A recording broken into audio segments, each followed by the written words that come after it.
À l'état naturel, le terrain a une certaine consistance. Le matériau extrait perd sa consistance. Il foisonne.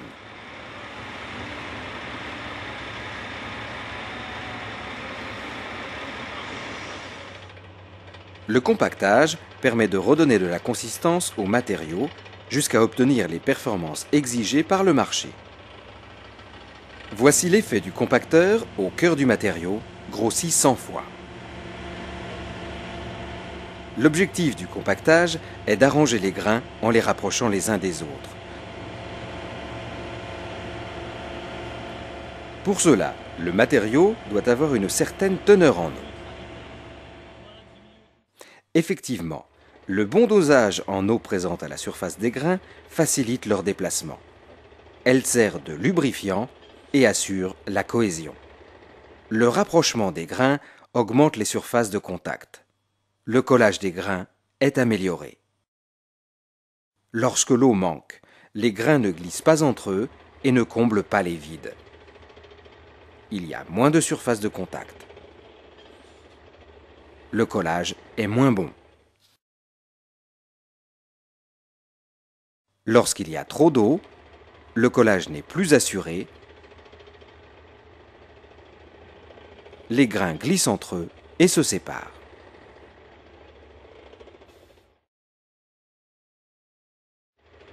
L'objectif est de connaître la teneur en eau qui permet d'obtenir la meilleure densité au compactage.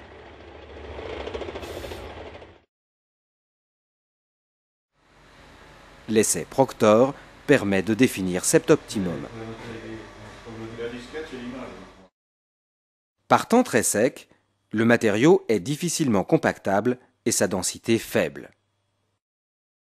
Lorsque la teneur en eau s'élève, le compactage s'améliore et la densité augmente pour culminer en un point appelé optimum. Au-delà, toute élévation de la teneur en eau diminue l'efficacité du compactage et fait chuter la densité. La tolérance généralement retenue pour les remblais est de 95% de l'optimum. Au-dessus, le matériau peut être compacté. En dessous, il n'est pas compactable. En limite de la zone de faisabilité, le matériau peut être amélioré pour être réutilisé. Il est traité par ajout d'eau s'il est trop sec et par traitement à la chaux ou aération s'il est trop humide. Le compactage est assuré par l'application d'une charge qui comprime le terrain.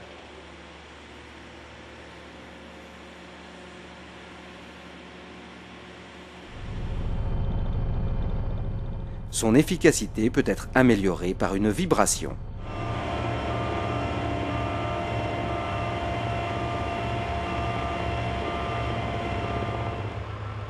Une fois compacté, le terrain est plus résistant et plus porteur.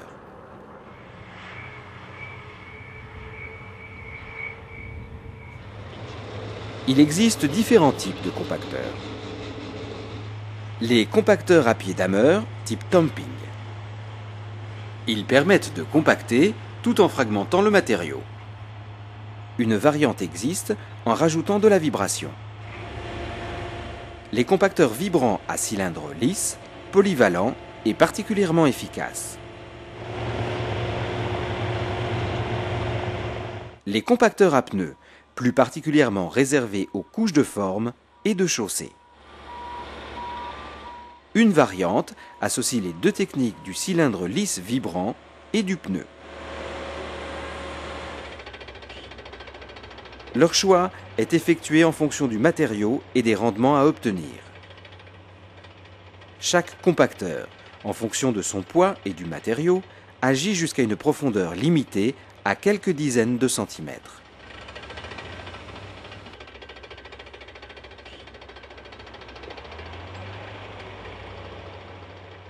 Le terrain est plus compacté en surface qu'en profondeur.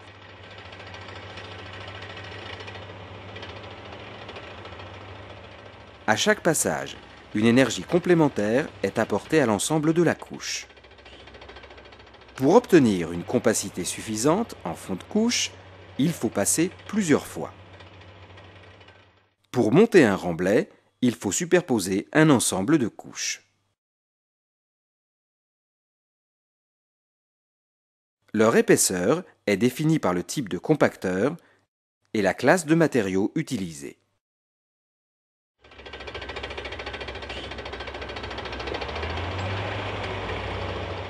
Si le compacteur est trop faible ou l'épaisseur de couche trop importante, le fond de couche n'est pas compacté, quel que soit le nombre de passes.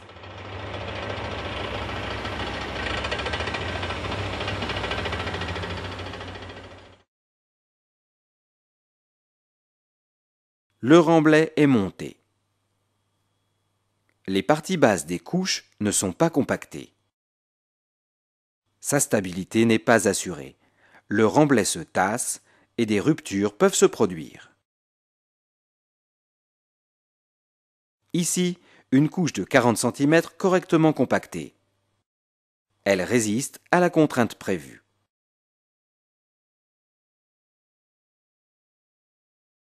Si le fond est mal compacté sur les 10 derniers centimètres, sa résistance est équivalente à une couche de 30 cm.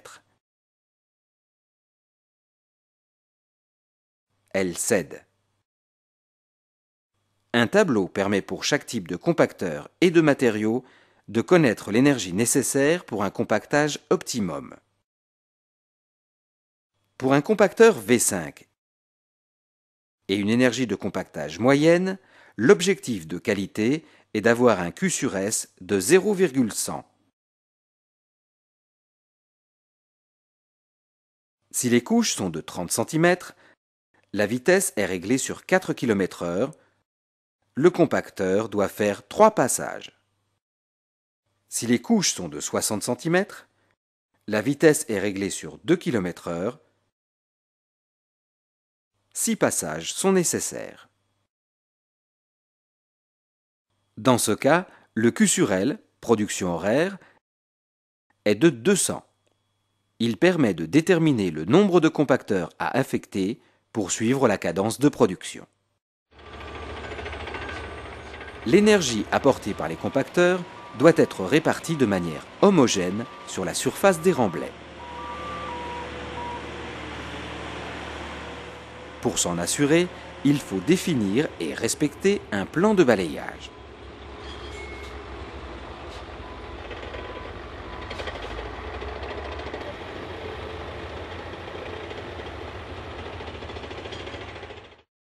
Ici, 3 passes sont nécessaires.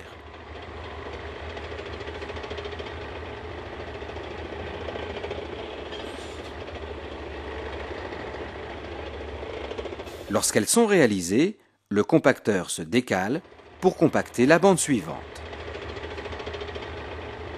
Le nombre de passages doit être respecté pour chaque bande.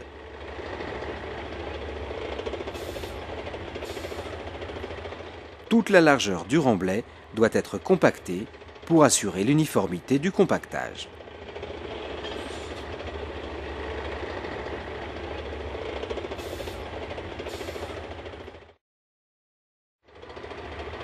Ici, le balayage n'est pas respecté.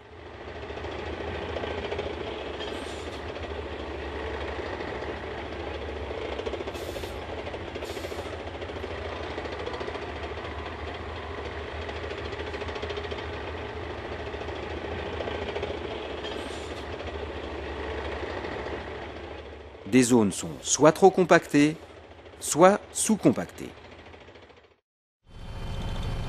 La garantie d'une bonne répartition de cette énergie ne peut être donnée que par la surveillance du chef d'équipe et le respect du plan de balayage.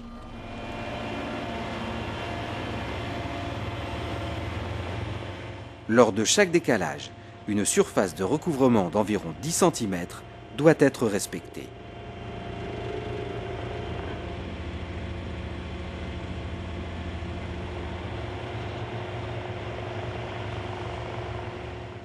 Les bandes latérales proches du talus sont des zones à risque. Pour éviter le basculement du compacteur, il faut inverser la pente selon la technique du W.